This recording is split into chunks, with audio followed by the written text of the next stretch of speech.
Hey guys, what is up? Welcome to the Pick and Roll Podcast, episode number 87. I'm here with my guys, Coach Ed Gladney, Blaze Radio, and Rios from the Just Fans Podcast. How's everyone doing? Fantastic. Happy birthday to you. Happy birthday to you. Happy birthday, Mitchkowski. Happy birthday to you. You're dirty 30, brother. You're old. Mm-hmm. I don't want to be 30. You know what's funny? See, Blaze. Now you're gonna make me have to top you. I was going to do that with you, Coach. You know, we could do. You know, you take. Oh, I'll take the higher opposite. We could do a little. No, you did well. Here's the funniest thing, though. I just Here's want the to get it funniest over thing. quick. All my friend called me like around 10 in the morning. He was like, Mitch, I'm on Amazon right now. I'm like, why are you on Amazon? I'm looking for something for your birthday. I'm like, oh, what is it? A cane. Here you go.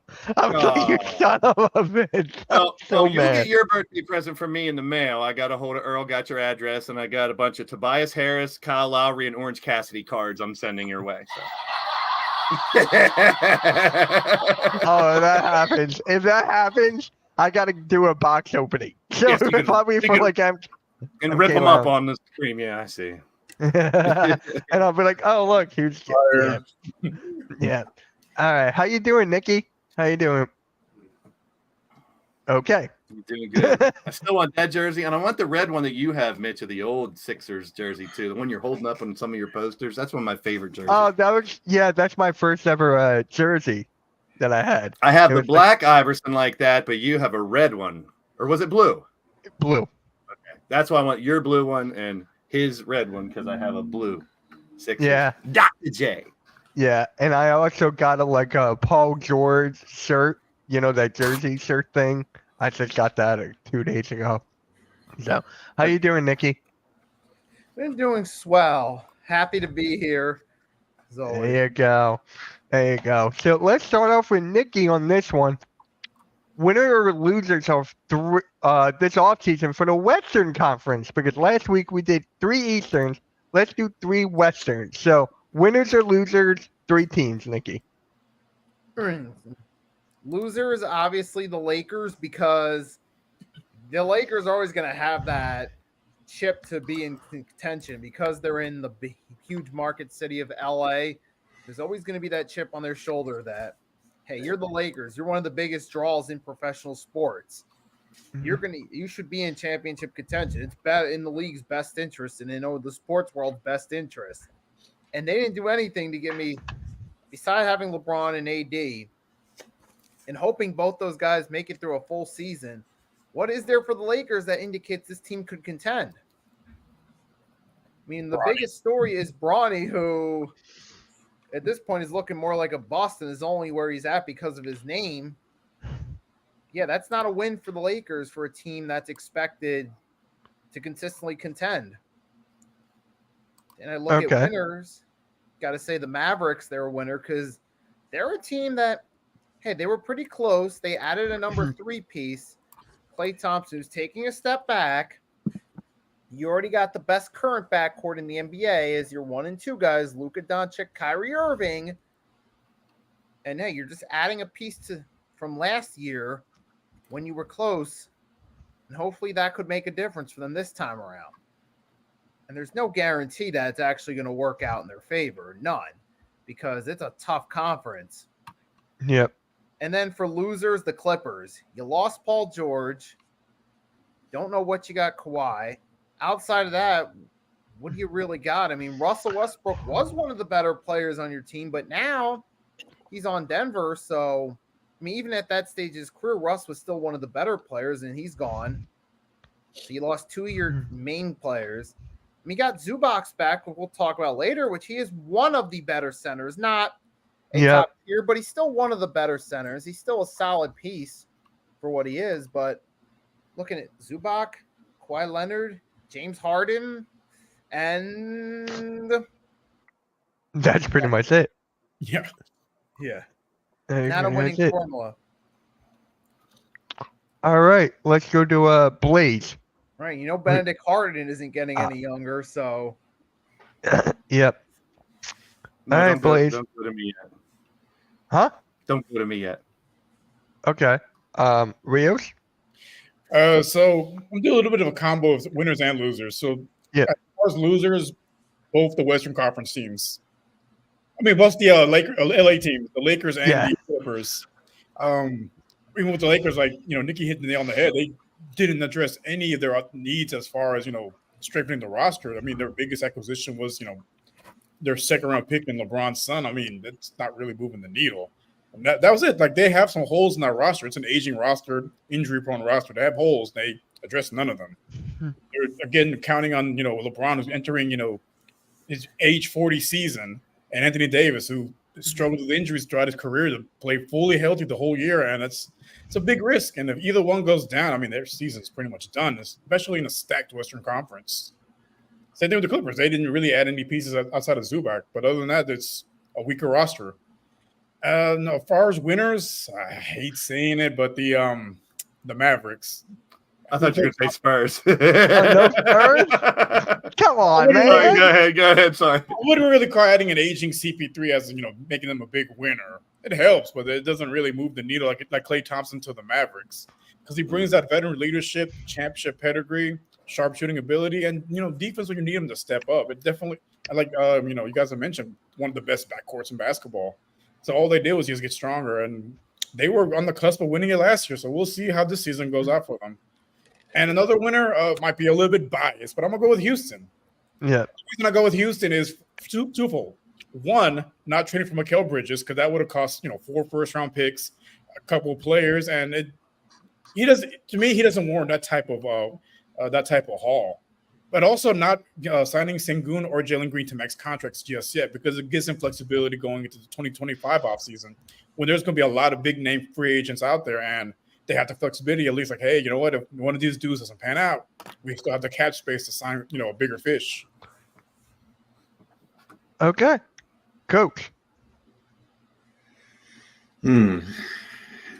Losers. Clippers. Yep. Golden State Warriors. I was going to say that in mine. Denver Nuggets. Denver I Nuggets could see that. losing with Caldwell Pope. Yes. Caldwell Pope. Yep. And they keep losing pieces every year. Golden State. Look, Klay, even if in his declining years, Klay was still serviceable, and I get the money aspect, but still, he was Golden State.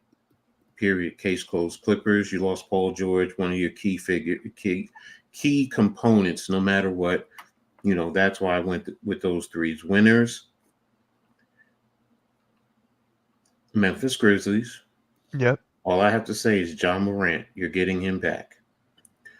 I hate to say it. Oklahoma City. It's not just Hartenstein, but the pickup of Caruso. That's a very good one. So I definitely like that one.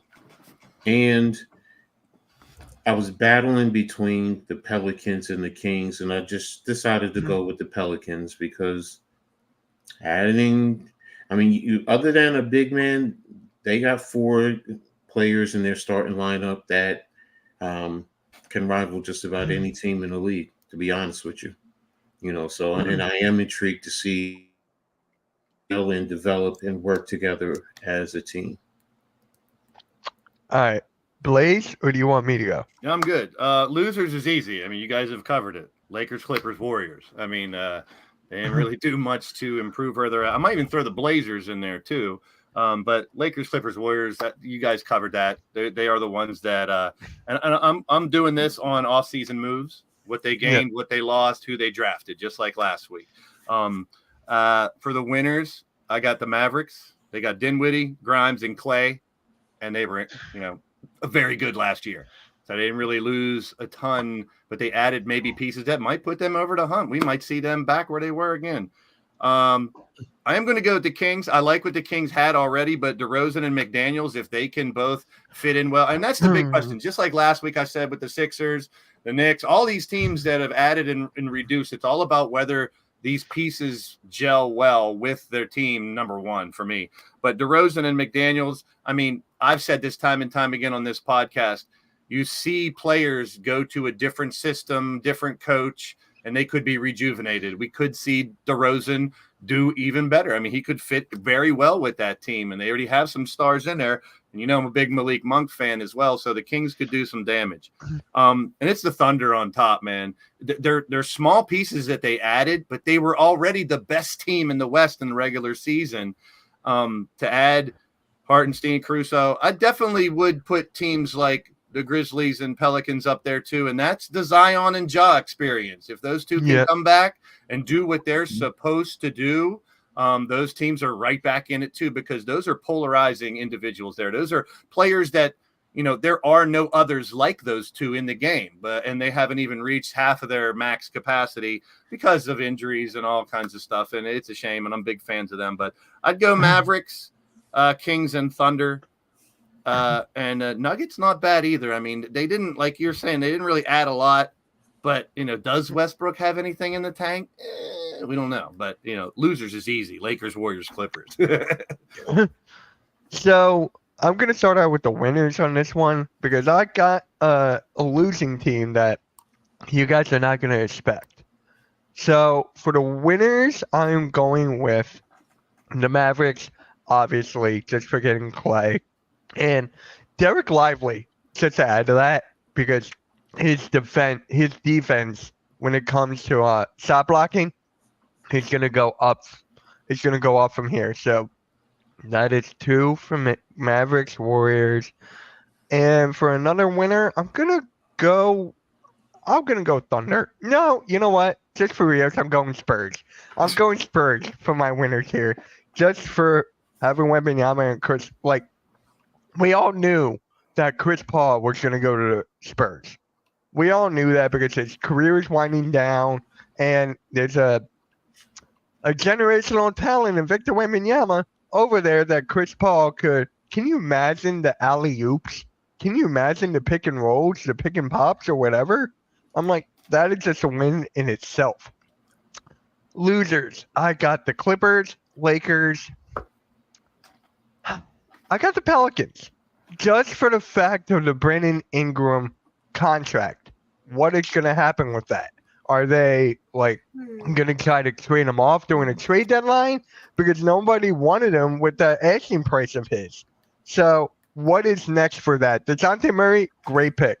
Great move. I love it. I love what they're doing here. It's just the contract going forward. I felt like if they could move that or something, that would have been something for me. It's just a contract for me. So Falcons are my losers on that one. So yeah. And then now, Blaze, you want to start off on this one? Sure. One thing that 3 teams should look forward to. What's their conference? I'm putting people on the spot. The 3 teams that I just mentioned. The Lakers, Warriors, and Clippers. I mean, they have to do better. They didn't make a lot of moves, so they have to do something to try to keep them in it. The Warriors were the last team in the playoffs. The Lakers barely made it as well. So those teams are in trouble. I mean, the Clippers, they were 51-31. I mean, can they repeat that? I mean, I don't know. I mean, it seems like their project with those 4 didn't really work. Now they only got 2 of them. So it's like, how can that team – how I can't see that team improving. So look, for the up and up, I think – and it's weird. I got a weird feeling about the Suns. I mean, anytime you got KD on that team, could the Bradley Beal connection with those two be the Luka and Kyrie of last year? Remember, end of last year, we're like, Luka and Kyrie ain't working. It's not going to work. If they can get Beal to work out and a couple additions they had, I think the Suns could really make that leap up in. And then I'll pick one team that didn't make the playoffs that should make it this year, and that's the Rockets. I think that's Rios's Rockets. I think they proved last year they were surprised. They ended up at 500, where we didn't expect them to be anywhere near that. Now all their young talent now has another year of experience in the league and with each other. So I think we see that team gel and make the playoffs this year, and it could be Lakers or Warriors that fall out. You could say Lakers are looking forward to that one game because there's going to be one game that the Lakers have that everyone's going to be looking forward to, and that's the first time LeBron plays with his son. Let's be real. That's it. It's going to be, people are going to anticipate it. You know, if they know it. I don't know if it'll be the first game of the year though. Like, would they do something? Would they stage something weird and say, just for game one, he's going to start at point guard, LeBron, just so you got, because otherwise you're delaying it. Like, will he play?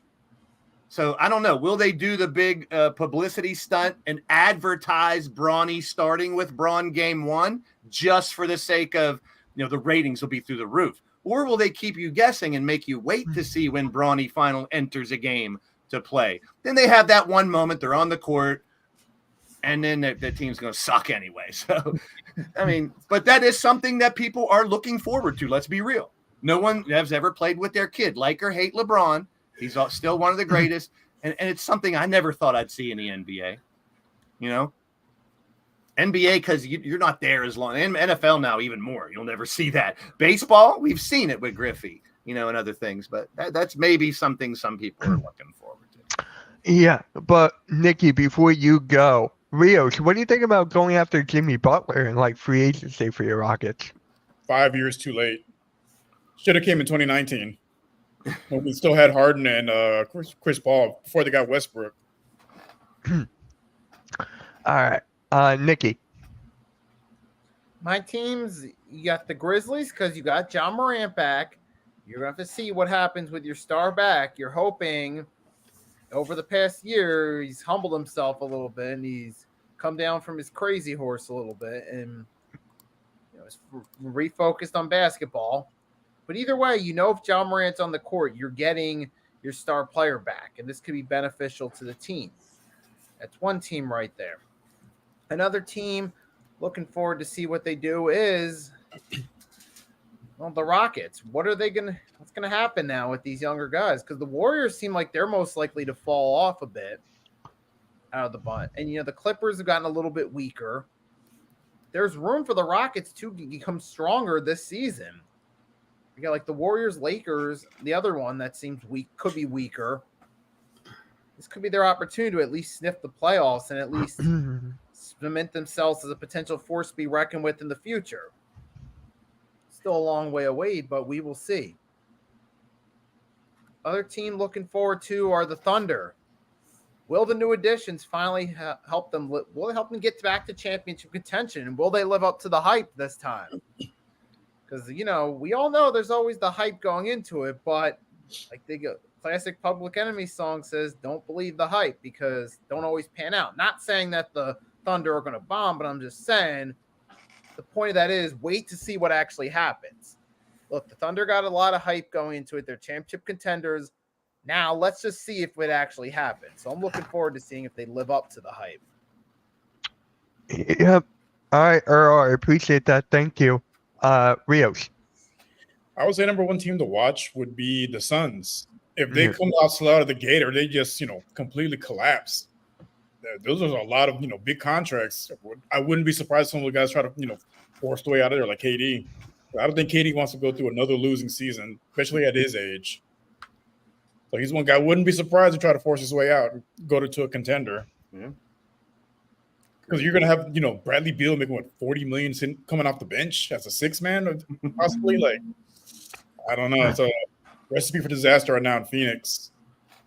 But another team to watch, I would say next would be that you guys brought up, the Thunder. They were the best team in basketball last year. They just, you know, I had a feeling they would fall apart in the playoffs just because they had experience. But now they have another year under their belts, another year with the same system, added some key pieces in the offseason. I'm curious to see how they, you know, if they take that next step and make it to like the Western Conference Finals. And then lastly, would be the Rockets. Like you guys have mentioned, like it's a lot of young players. They had no expectations last year and they ended up finishing 500. They had a real good chance of making the playoffs if Sengun doesn't go down. Because he went down in March and he was, you know, lost for the season. And they put up a little bit of a run, but you know, once you only have one person that's, you know, averaging over 20 points, you know, most defense is key on that one guy and kind of slowed them down towards the end of the season. So I'm curious to see how those two, you know, mesh together with a whole offseason of being a Coach Udoka system. And, you know, we'll see where they go. Like you guys mentioned, the Lakers and Warriors are falling off a little bit. there's a couple openings in the Western Conference. It's there for the taking. Dude, just to piggyback off of that with Houston, and I'm looking at their roster, and I realize I don't know if there's any other team that has this many really good players, but who's going to step up and be the star? I mean, Şengün did it last year. If he can continue to do it, I mean, you got to watch out for Cam Whitmore. I really love his game. Reed Shepherd, Holiday, Green, Eason, Brooks, Adams, Van Fleet. I mean, they have a bunch of the good players. But and I think they could definitely make that leap into the playoffs. But like, I know maybe who Mitch was saying wasn't the right, but I wouldn't be surprised if they try to go get someone. But do they need a big name? Do you really need a superstar? Like, or is one of those players stepping up to be a superstar? That's the question. Yeah, that's one of the reasons that they didn't give a max contract to either Şengün or to Jalen Green, because they're both due for one. Because everyone from the draft class got their max extensions already. That were first round picks. They did it because they want to see those guys take the next step. If they can take the next step into stardom, then you know what, they will give them the max next year. But if they don't, they have the flexibility to go out there and get a bigger name. I think that's like super smart to play. Like, we're about to talk about how teams are going out and paying ridiculous amount of money for these players. And then you've got a frugal team like Houston with all these stars. And it seems like they're just loading up to make a big move. Whether they do or not, they might not need to, is the point too. So that might be the most intriguing team in all of the West, in my opinion. All right, Coach, who you got? Oklahoma City can look forward to Hartenstein's high basketball IQ and how it helps to elevate those all around him. So they can definitely look forward to that and helping that team grow because they have a young team. San Antonio, CP3, while he may not have his game that he once had, he's an impactful leader. Yep. And that's something that he's going to teach Wembanyama. And he's going to teach him how he can have an impact, not also on the basketball court, but off the basketball court. Because remember, CP3 was also the union president. So he has immense leadership skills throughout his whole mantra. And he's going to help Wembanyama grow and learn what kind of impact that he can have off the court here in the United States, but internationally, and what he can do for other players in France, across Europe, to really grow their game. And he can become that kind of a leader. So that's something that the Spurs can look forward to, especially with CP3 there. And I'm going to be honest, the Lakers, with having Bronny there, it's a different dynamic. They can look forward to, it's a lot of people hate it, but that nepotism could be something that could possibly galvanize that team. There is that possibility. It could also help Bronny grow because you are literally playing, even if it starts in practice and doesn't really have a lot of results on the court, but teaching his son firsthand, live action, because that's the best way that any athlete grows, is actually playing the game. And you're actually playing and competing with your dad against other high-level players across the league. So it's going to teach Bronny how to really elevate his game. And that's what I really think that he really needs. I really think he needs playing with his dad, learning from his dad, also how to be a professional. So I think that's something that Bronny and the Lakers can look forward to. And if there's really any semblance of true talent there, I think playing with his dad will help bring it out. And we may end up being surprised and saying down the road, I'm not talking about this year, but in the future, that was a great move for the Lakers to end up getting Bronny James. Yep.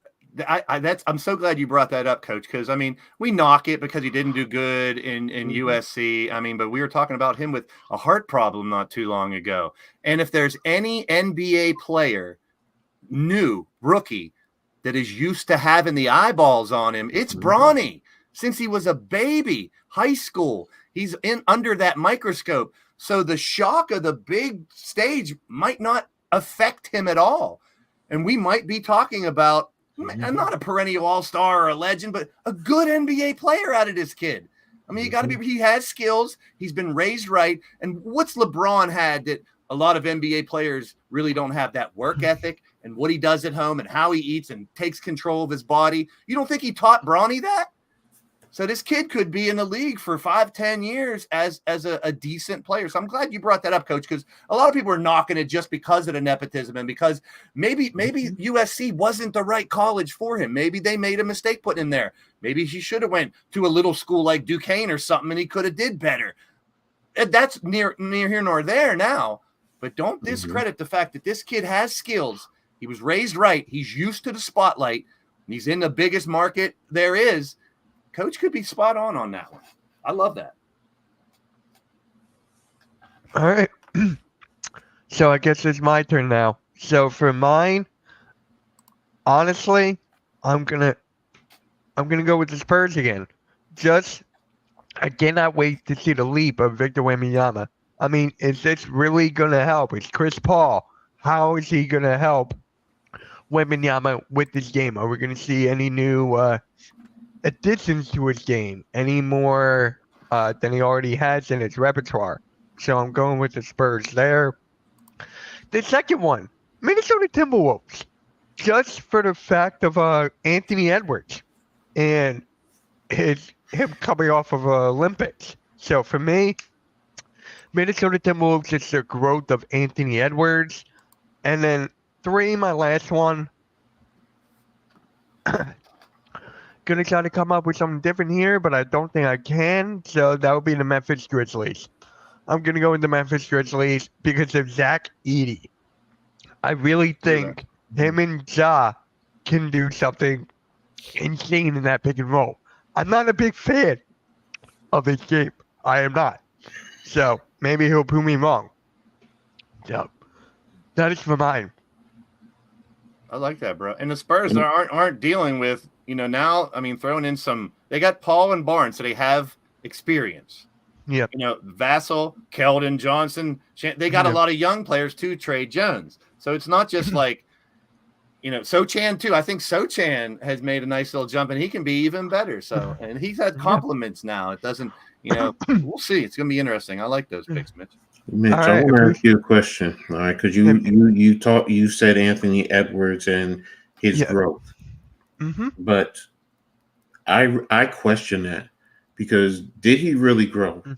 When you make the comment that you made about the past talent, and then to compound it, oh, you really didn't study those guys, you really didn't see them, but you made a comment like that. Are you really growing? Maybe that. Okay, what I meant for like his game. I meant for like his game aspect. Off the court, I'm like, it is what it is. And actually, what's his name? Rasheed Wallace. That becomes a distraction, Coach. It could be if that becomes a distraction and his attitude doesn't change and he keeps with that bullshit, it could affect him. So I see where Coach is coming from too. If his mentality doesn't change, he doesn't learn from what we talked about last week, it could affect it. So I see both sides of the coin. But you're right, Mitch. His game elevated too. And actually, I think I just saw this on Twitter. I gotta find it again. Rasheed Wallace fires back at Anthony Edwards, so we got a response on a response. You may hear more of that. Saying he's saying that Anthony Edwards is not even better than Derek McKay. So he's like, who is this? They're gonna throw shots back at him, of course, because they're gonna throw the "you never won a title like Barkley" and stuff. Hey, we'll see. We'll see. But Nikki, you did bring this up earlier, and that was Zubac. So Clippers gave Zubac a 3 years, $58.6 million deal. Was that a good deal for Zubac or high overpaid, underpaid? For the player, it's a good deal. now he's finally getting paid and he's getting a good NBA sized contract. Hey, take that contract, man, because he's making money he was never going to make overseas in the U.S. So I don't blame the player at all. Now for the Clippers, I mean, they kind of were tied because it's like, okay, he's one of our better players. We still have him around. Let's reward him to make him happy, to keep him around. But at the same time, what does that do for the rest of the team, though? But then again, what choice do the Clippers have? They screwed up the free agency. So now they're trying to give Zubac some financial compensation, be like, hey, please stay with us, type of deals, what it comes across as to me from their point of view. Yep. So it's All right. always good for the Blade. players, but you're at where you're at as a team. It's not going to do a whole lot to change in the short term. Yep. Blade, how do you feel about this contract for Zubac? Well, I just talked about it earlier. They had the four stars there, the four probably could be future Hall of Famers, all four of them. But now it's Harden and Leonard, Derek Jones, Terrence Mann, and Zubac at center. I'll say two things. Number one, Zubac's better earn that money. I mean, he's in the spotlight now once you get those contracts. And number two, maybe those four were – I'm just playing the other side of the coin. Maybe having all four of those stars was a mistake. Now that they just have Harden and Leonard, Zubac gets better, Jones gets better, Terrence Mann can complement it. They might be a better team this year than they were last year because they don't have all the garbage of wondering who gets the damn basketball. And, you know, maybe Kawhi and Harden by themselves might do better than I don't know. I'm just trying to look at it both sides. It's tough. The Clippers is a conundrum this year. They should be the Los Angeles Conundrums. Yeah, appreciate that, NYG. Appreciate that, Ref. Thank you, everybody. Taco. Thank you, everyone, for birthday wishes. So, Coach, how do you feel about Zubac's contract? For a center, he's only making a little over $19 million a year. I mean, Mitchell Robinson for the Knicks is 14-15. So I think it's a good deal for the market price for a center. I mean, you know, if you go and you look at the other centers across the league who pretty much do the same thing as him, I mean, what did what's his name who went to Miami get? I mean, what's he getting? Oh, Adebayo? No. They just Miami brought in what's that other European center they brought in? Here, I'm looking it up right now. Give me a second. Yeah, it bothers me. I got you. Kelly Ware? No, isn't it? No, that's a rookie. Nurk? Did they bring in Nurkic? No. They got Why Nikola am I getting Jovic, like all these Xfinity ads? Nikola Jovic. Yeah, that's what I'm talking about. Nikola Oh, Jovic. Okay. Not isn't he a power no, forward? Jovic. Oh, Yeah, he's 6'10" power forward. I'm sure he can I play. thought he was a center. No, it's positionless basketball. Yeah, I'm sure he can No. play both Yeah. sometimes, depending on who they're up against. But yeah, But my point being is, in terms of price value, they're pretty much the same, I guess. yeah, he's making 2.5. Jokic. Oh, okay. So then I thought he was making more than that. Jovic. So hard. Why are you Who's the Nikola limit? Jovic and Jokic? Wait a minute. It's the one who played for the Bulls, the starting center for the Bulls that I'm or last year he was with the Bulls. Who is that one from last Drummond? year? No, he was the starting center. Vucevic. Yes. Okay. Aren't they similar in terms of their games? I think Zubac is better defensively, but yeah, around there. So, and that's what I'm looking at. I'm looking at the market price for these centers. What I'm getting at is he's 19.4. So you're not Who over. Zubac is 11.9. 11.7, 9.2 last year. That's what he averaged. Well, Zubac now 3 years, 58.6. When you divide that by 3, Oh, I was talking about points, not yeah, no, I'm years. talking about My the bad. price value. Price value. I'm saying he's getting $19.4 million per year. So it's not like he's breaking the bank. That's why I'm saying it's like, okay, sounds like a good deal. I'm looking at it because I look at Mitchell Robinson. Mitchell Robinson is 14.50, and I think he's a little bit better. Now Mitchell is better on the defensive end, but Zubac is better on the offensive end. So that's why I'm like, okay, I get it. You're going to get more points from it. You guys in Philadelphia, look what you get with Embiid. How much are you paying for Embiid? I'm looking it up right now, actually. I think Embiid is like getting almost 4 years, 213 mil. Vucevic in Chicago is making 20. He's at 20 million. Exactly. There you go.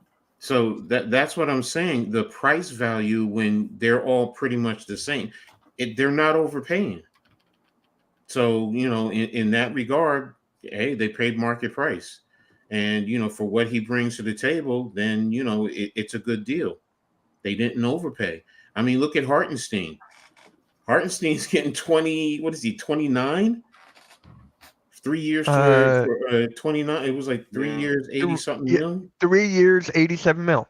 Yeah. So when I look at that, I'm like, okay, this guy's contract is not breaking the bank. It's a good deal.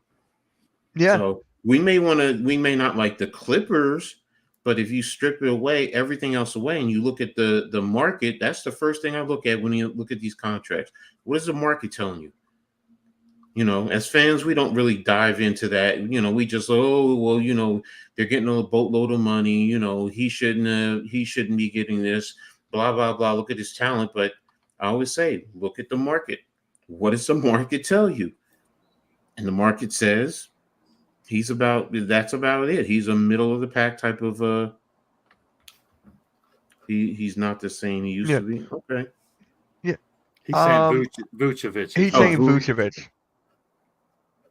He's saying Vucevic. Chicago. Vucevic. I see it there. Okay. And with the centers, you're going to have the Jokic's and Embiid's up here, and Coach is right. Then you got everyone pretty much floating around around the same area. So, yeah, I mean, like I said too, if he works good with the Clippers, they could improve instead of losing 2 All-Stars and improve because they added good pieces instead of trying to load up on stars. Who knows? Yeah. Yeah.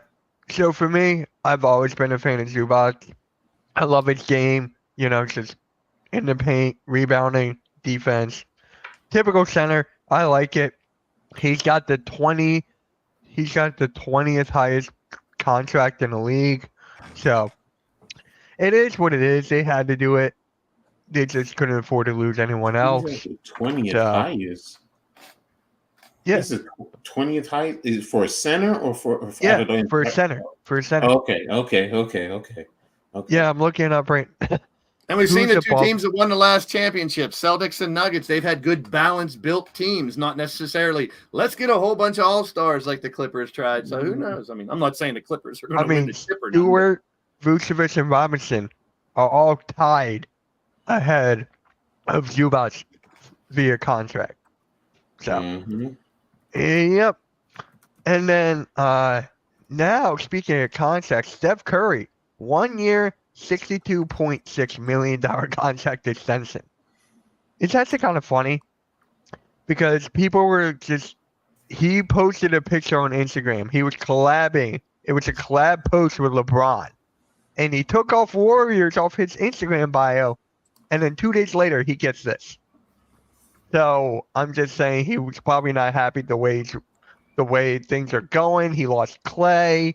The Warriors are not going in the right direction. I mean, he's got a couple years left in his window. So I am not mad about Steph Curry and what he did. Like I said before, I'll say it again. They got to build around Steph Curry and Jonathan Kuminga. They should have really let go of Draymond Green. I know for the leadership in the locker room and stuff, but Andrew Wiggins is still there. So I'm like, it is what it is. Clay was the better leader, I feel, at this point, but obviously he's no longer there. Yeah. Well, they couldn't afford to pay him. they couldn't afford to pay Clay after the last performance he had, especially going goose egg in the last playoff game for them. So, or in the last game. So they're like, we don't want you. Steph Curry's still the best shooter of all time, arguably the best point guard of our time, if you want to go that far. But they couldn't let him go, so they gave him this contract, a 1-year extension. So, yes, our crew, Draymond ruins the vibes. Yep. So, Coach, how do you feel about Steph Curry getting this? He deserves every daggone penny. Yep. Every last bit. I mean, there are very few players that I say deserves money like that, but based on and again, based on the league and the market price and the valuation that he brings to the league, he is a good person.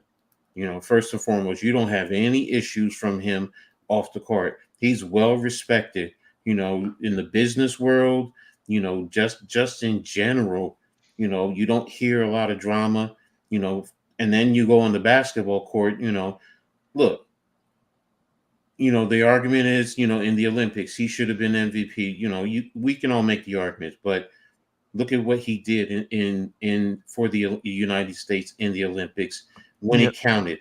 When it counts, that man produces, and that's really what it's about. You know, when it's money time, he produces. Well, when it's money time, he produces. You better pay up. He deserves every daggone penny, and there's only a few players that I think in the league really honestly deserve that type of, in terms of value, in terms of the money being thrown around. You know, when you look at, you know, the way the contracts are, he deserves it.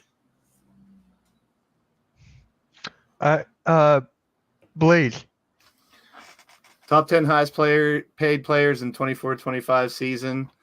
Jaylen Brown, 49.2. Karl Anthony Towns, 49.2. Paul George, 49.2. Devin Booker, 49.2. Bradley Beal, 50.2. KD, 51. Embiid, 51.4. Jokic, 51.4. Kawhi, 52.3. Steph, if anyone's going to get this type of money, it's Steph. And he, like you guys said, he deserves it. He's earned it. The real question now is his run as a champion over, or can they build around him and get more success, or will he be on a team that it doesn't do that well the next couple of years? They locked him in for what, this year and next year, through next year. Yeah. If they fail and don't put players around him the next 2 years, he'll be a Laker after that year. There's so much talk of him and LeBron wanting to play at least a year together. If there's something that's going to get LeBron to play that one more year, it'll be his other boy will probably be drafted too. And having 1 year with Steph, part of me thinks it might happen. I mean, the numbers and the money would have to be right. That's the big question too, coming in. But if he's getting his bag now and he wants to take and play with LeBron for 1 year, I want to watch it. I want to see it. I want to see them play together. I would want to watch it. Yeah, he deserves. Can it be for the Sixers, please? Every penny. If you're gonna sit here and say pick one player in the NBA to pay the most and build a team around, it's Steph Curry. I mean, there's argument for a couple other ones that are younger, but I'm talking about what he's done already and what a legend he is. Most people's greatest shooter of all time. And give him the money and take the money. No problem. All right, Nikki. How do you feel about Steph Curry's extension? I mean, I know why the Warriors are doing it, because he's one of the all-time greats. He's their leader. He's their go-to guy. Hey, they feel if without him, what do they have? Look at 2019, 2020 when he was out with an injury for. Right. Yeah, it's my prime example. And now you're on the downswing. You know, you're going to need some younger players for the future. You need Steph Curry because of his shooting game and as someone who can be a mentor to your future players that might be there for the next 5+ years or so. You need him as that guy. And maybe if you do get that next superstar, just as he's on the way out, you can say, hey, our current superstar had the honor of playing under and learning from Steph Curry, which helped pave the way for our current guy. So that's another thing, too.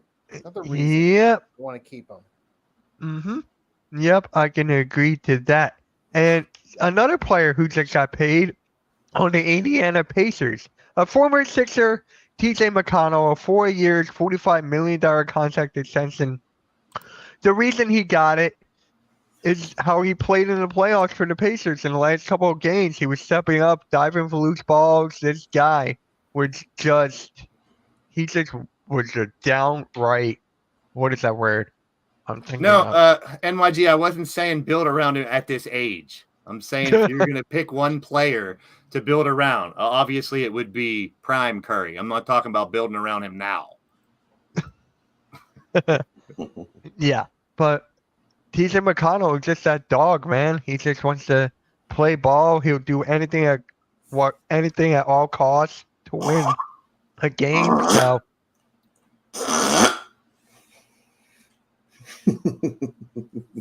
You all right? What happened? Yes. What I missed? No, that's it. ow, I'm like, okay. So Blaze, what do you have to say about TJ McConnell? I like McConnell. And we're talking about the backup point guard for the Pacers. Obviously, Coach That's hates why the Pacers. I get it now. He hates the Pacers. We could talk about Tristan Newton, the fourth stringer on the Pacers, and he's going to hate it. So I get it. But TJ McConnell, a great piece. He did very well in the playoffs, like you said.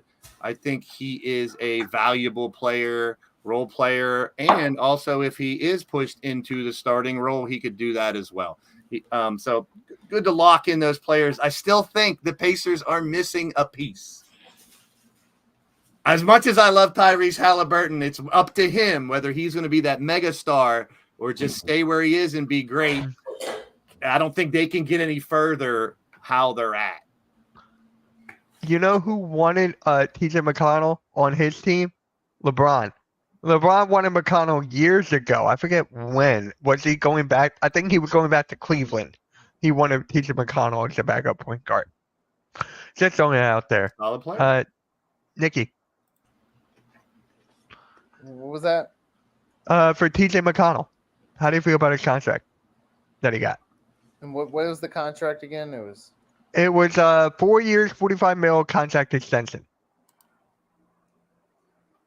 I mean, let's see though. Is he going to actually be that next? Like, is he actually going to be one of those guys, or It's only $11 million. He's a backup point guard. Yeah. like what's he gonna? Yeah, it's a backup point guard, but he means a lot to every team that he's on.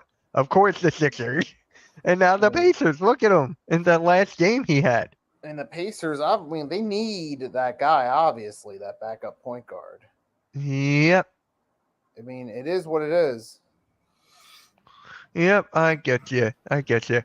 Hey, yo, Coach, you there? Mm-hmm. Do you have anything to say, or do you just want to skip it? No. I mean, I get it. You know, he is a feisty young player. If I was a coach, yes, I would want his type of character, his type of player on my team. You know, the type of guy that dives. So, and I get the value. I talked about it earlier. The value of the market price. You know, isn't he getting the market rate for the most part? Yes. For what he brings to the table. So yes, you know, it's a good deal. I understand. So, you know, I respect it. All right. Now, this is going to be my favorite part of the show, and I want to start off with Coach. Yeah. Me too. Yeah. This is what I did all my homework on. I didn't do homework on the Western Conference. Yeah, I didn't do that either. Let's start with Coach here. Top 5 shot blockers of all time. I can't wait to see all of yours or to hear. You're muted. Hold on. You're muted, I'm muted, Coach. You're muted. Yeah, you're. Sorry, I thought I unmuted. I thought I unmuted. Wait, did it finish? Okay, Okay, my heat is up. Okay, this is a challenging one because do you talk about, you know, blocks, you know, all time on the list? Do you talk about impact to the game? It's not even a tumble number one because I'm gonna be honest with you. Bill Russell is number one. Because now most young people would not know, but one of the things he was great at in terms of blocking shots was he would block it, keep it in bounds, and recover it for his team. He wouldn't just block it out of bounds. He would block it, keep it in the air, and he would get that rebound and his team would go, and literally it's a block steal if you want to say that. Now I looked at the all-time list, and yeah, he's not on the all-time list. Neither is Wilt Chamberlain. I don't even know if they just didn't record blocks back then, which is what I'm thinking, because there's no way you can't have Wilt and Bill Russell on the on-time block list. It's just no way in the way I look at it. Yeah. So I have them, in the tops. Mutombo is there also. Yes. 1973-74, they started recording blocks. Exactly. So you missed out on a large facet of what they did in their careers. You can always put Kareem in there. Here's one though that most people are going to scratch their head, but I watched this man and how he impacted the game through his size and his blocks. Mark Eaton from the Utah Jazz. That man he may not have a lot of high numbers in terms of blocks, but he's on the list, and he's at number, where was he? I just saw him. Where's Mark? 5. Yeah, he's. I have him at 4. Okay, 3,064. Mm-hmm. So when you think about that, and the, lock the door. When you think about the impact, his size, what he brought to the game.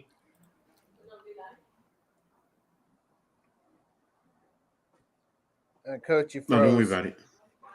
Sorry. The impact that he brought to the game in terms of that, the shots that he changed, and he wasn't a scorer, and he wasn't overly athletic. He was just big, a legitimate. I mean, he was 7'4", and he was big.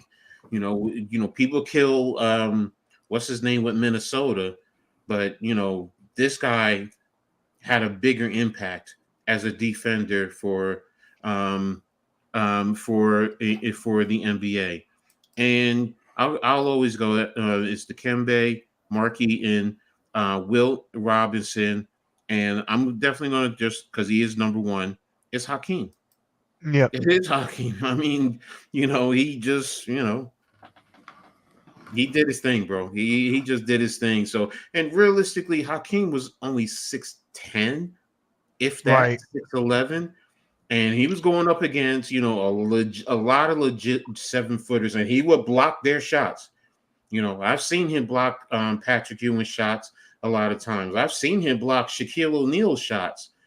So it's like, okay, Hakeem, he blocked everyone's shot. So he even blocked MJ. So the great MJ. So those are like, I can go on, but I'll give you those. So go ahead. Who's next? All right. Let's go with Nikki.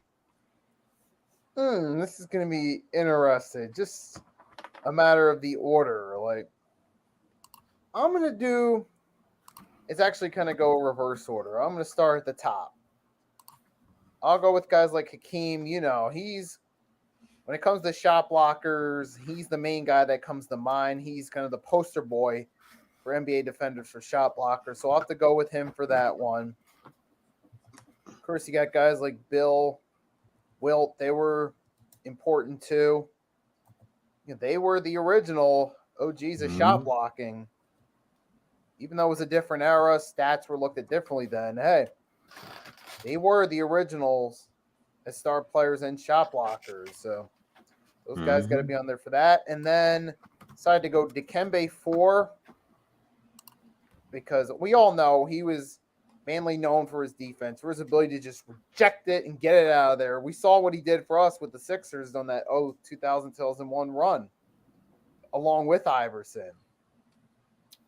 And then you saw, remember, Mitch Blaze, as a team, when we lost him that offseason, we never got back. We didn't get back to that contention level. Even though we were a playoff team, we didn't get back to that level. So don't forget about from a Sixers fan standpoint, his importance is a presence on defense.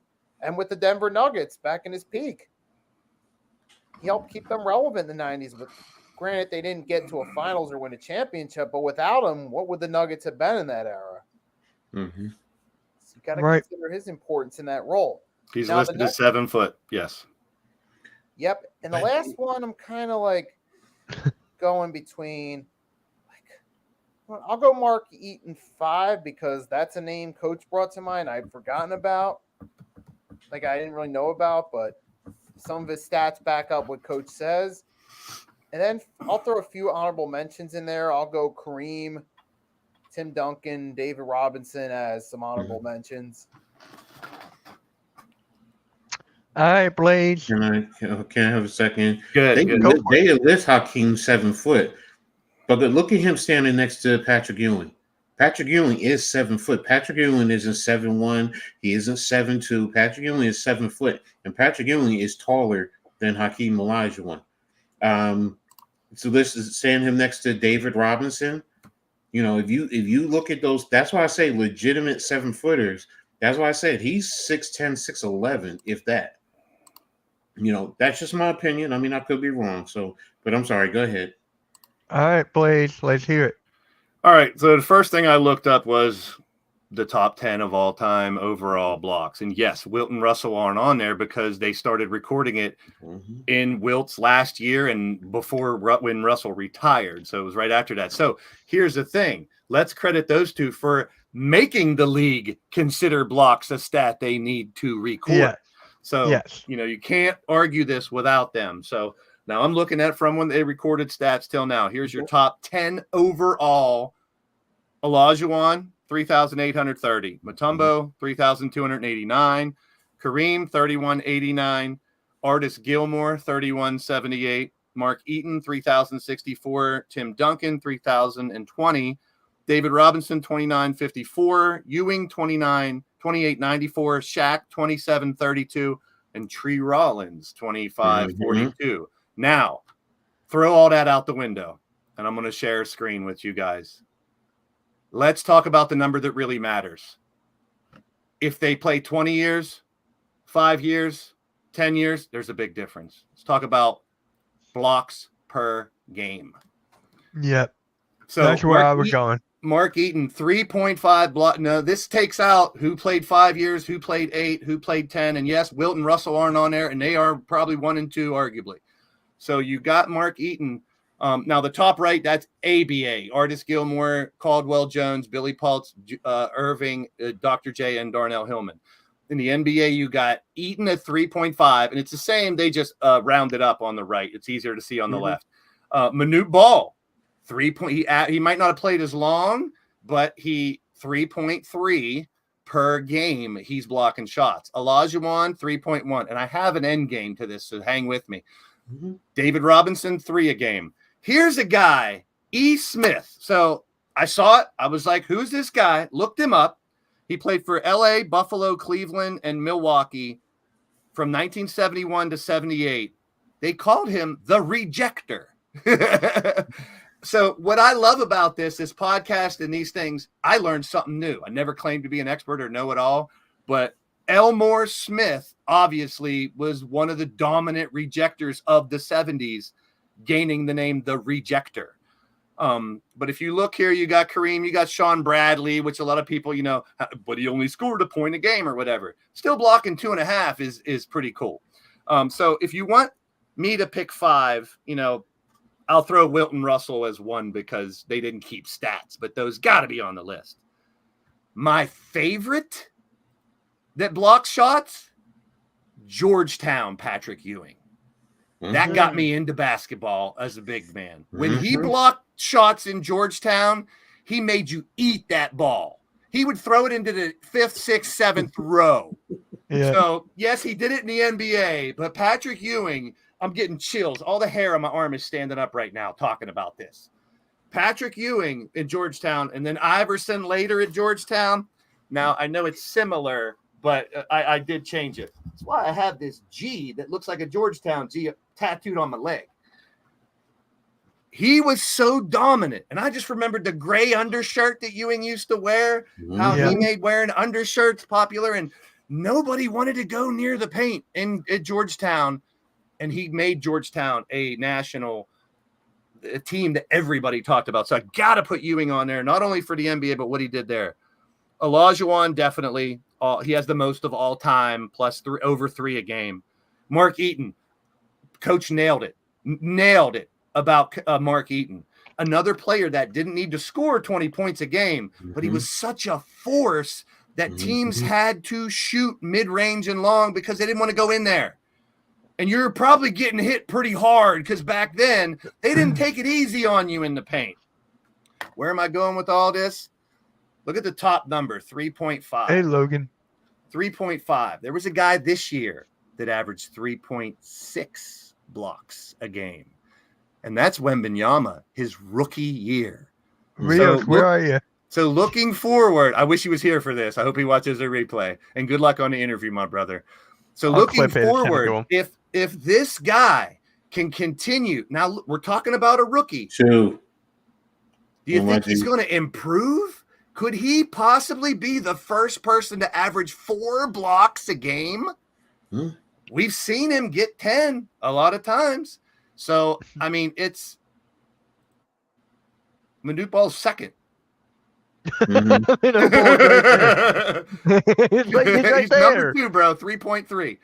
But I mean, my point is going forward, like Coach so eloquently put at the beginning, they didn't even keep this stat back when Wilt and Russell. Now we got rookie of the year, could be player of the year down the line, could be the future, could do it all. Could he keep that 3.6 or more average in his career? That's what I'm looking for now. And that's what this brought towards me. Other names we're not talking about, 2 that are still here, Turner and AD. Miles Turner and AD are the current, 2.3 and 2.2. And that just shows you how great Wemby is. The 2 guys that are leading the league are one block less, which is a lot when you're talking blocks. Walton, Larry Nance, Tree Rollins, Theo Ratliff. People forget Theo Ratliff. He was a hell of a blocker. So, I mean, there's a lot of names. Alonzo and that Elmore Smith, man, go look him up. That's crazy. The dude was, I didn't know who the hell he was, but I learned. But keep an eye on Wemby. Yes, I got a question because great point. Thank you for that, Blaze. Kareem was in the middle of his career when they started to keep the stats. So think about how many more blocks he would have added in because he was there before 70. Was it 72? You said they started 73. Yep, 73, 74. So he was playing before that. So it's like now I'm not saying he's going to have like 1,000 more, but it would bump him up if you just like with Will and Bill Russell. So. He played his first 4 seasons. They weren't keeping track of it. He was with the Bucks. So those are just things that you want to add into the equation when you start thinking about this. Which is why this is a great subject to talk about because when you start documenting certain stats.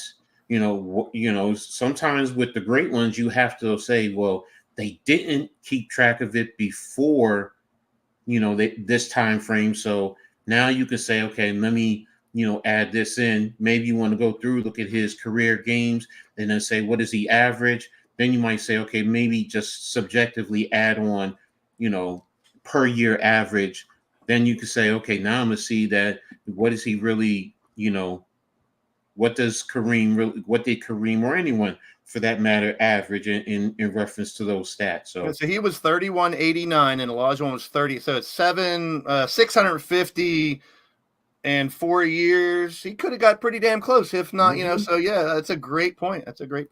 Now, another stat they didn't keep track until 73 was steals. So Mitch, there's one for next week. Yeah. Steals is another one. They didn't keep track of it. And think about that, with Oscar Robertson, Walt Clyde Frazier back in the, in the early part of his career. So, we could go on and on in reference to that. So yeah. All right. So All right. here's my top 5. I have Bill Russell. You know, he's up there. I got Kareem. He's up there. He got Wilt up there. An underrated one. He's more like a 5 because he's not the exact height of everybody. That is Ben Wallace. People are forgetting about Ben Wallace, man, down low. Like, how can you forget this guy? How tall was he? Like, what? 5? 6'9". Not 5. 6. 5. Well, I don't know. I'm 5'5". I'm what, like 6'9", 6'10"? Not even that. Of the modern era, oh yeah. I'm just saying, with that guy's height, he's a 4-time Defensive Player of the Year. Like, people were afraid to go into paint when he's there. Not like Rudy Gobert. And here's the funny thing: we're not even talking about Rudy Gobert. I'm just saying, it's like part of this conversation. So, and then another one I'll throw in there. I got to throw Dikembe Mutombo, one of my favorite players of all time. Just a matter of fact, 2001. No. Yep, that's why. That's why. Here's another player that's might not be on any of our, that might not be mentioned other than that, but when he was healthy, Yao Ming on defense. Where was Yao Ming on this list? I'm on the list right now. Yeah, Greg, Marcus Camby was on those lists. Yeah, Marcus Camby is Yao well. Ming 1.89. He's 29th overall. Now, think Theo of this. Ratliff. Theo Ratliff, my old neighbor. I mentioned him. Now, think of this. We're talking about centers and power forwards, 7-footers and stuff. Who's the best non-big man blocker of all time? And it's not Ben Simmons. And his name, non-big man. And if you look at that list in the ABA, Dr. J. And he would swat the piss out of people's balls, out of their shots. And you'd have to put LeBron in there, too, the way he blocks people's shots. Here's Embiid averages 1.66. Dr. J averages 1.67 blocks a game. So you got to consider the little guys. You got competition here, Joel. Come on. So the smaller guys, because we're talking about 7-footers and stuff, blocking too. Like, how many blocks do they get? They're not going to get as many, but it's more impactful when a little guy blocks your shot too. Oh my God, it's great. It's great. So actually, Coach, are you still there? All right. We got a surprise Yeah, for I'm Coach. here. We got a surprise for you, Coach. Yep. Mitch put me to task today, so I said for your birthday, wait, so you don't have to. What's your neighbor? Anthony Ratliff? Yes, Theo Ratliff. I live, and then there was a cul-de-sac behind my house. He was there. Theo Ratliff was there until he got traded. I saw him go away, and I was waving bye. I was like, bye, Theo. I'll see you never. So yeah, Mitch put me to task today, and I said, you know what? I'm doing a bunch of things. I don't know if I can. And I thought about it's his birthday. Let me take this off your list, and created something for you, Coach. All right, pick a number, Blaze. 1, 2, or 3. Just show them all. You can't when you're sharing the screen. You got to go one at a time. Put the background first, then, or just the logo. That's exactly what I was doing. Coach. So there's your new background for Full Court Press podcast. Yo, that's hot. I like it. That's cool. Thank you. Yep, and there's two more. So the logo itself, just the logo. If you want to use it wherever. Yep, I was gonna show that one next. It takes like so. There we go. That's just the logo next. I originally had the WNBA behind it, but I like it better right there. Yep, and one last thing. This one's my favorite. This is my favorite too. Yeah. You can use this as a poster, advertising for it, or whatever. Post it anywhere. I can put you can put music to it and have this as your intro. I really like this poster. It's not as fuzzy in real life, but it's a little fuzzy there. I really like that. I found the picture and I had to chop it up to get all the ladies below it. And those were the 5 that were on the poster. So I figured. Oh, I have to say this from my brother NYG. Where's Camila Cardoza at, man? So yeah, no, I like those, all of them, man. I really appreciate that, man. I had fun doing it. That's definitely. I look forward to it. Thank you, man. Of course. And Yep, I'm gonna add the backgrounds when this is done. So wait, are those the ones, Blaze, that are good? Mm-hmm. Believe so. Okay. The ones I For some emailed you, reason, yeah. I don't know. But anyway, guys, thank you And for. we'll talk off camera though. So go ahead. I appreciate everyone tuning in. 30th birthday special. Thank you all Happy for the birthday, birthday bro. wishes in the chat. Really, really Deserve it. appreciate it. It's just amazing how many people are coming to wish me a happy birthday. I'm just someone who just does this for free. I got Like, a I'm piece a guy of who does- cheesecake. I'm gonna light it on fire. I don't have any candles. I'll put a toothpick and Not light it a on fire. For cheesecake. you. I love cheesecake. No. That's all I got. I'm gonna eat the cake. Sorry, bro. All right, go for that. Go for My that. man. All right, so make sure you guys hit that like, hit that subscribe to everybody. At 8 o'clock, it will be the NFL Pick'ems. The season's back. It will be a Hardcore Sports Network exclusive. I know I'm going to be hosting it. I believe Nikki will be there. Some other Yes, people sir. from the Hardcore Sports Network will be there. So football season is back. It is back. Games start tomorrow. I am excited. With that, further ado, we'll catch you all next time. And peace, guys. Where's my birthday?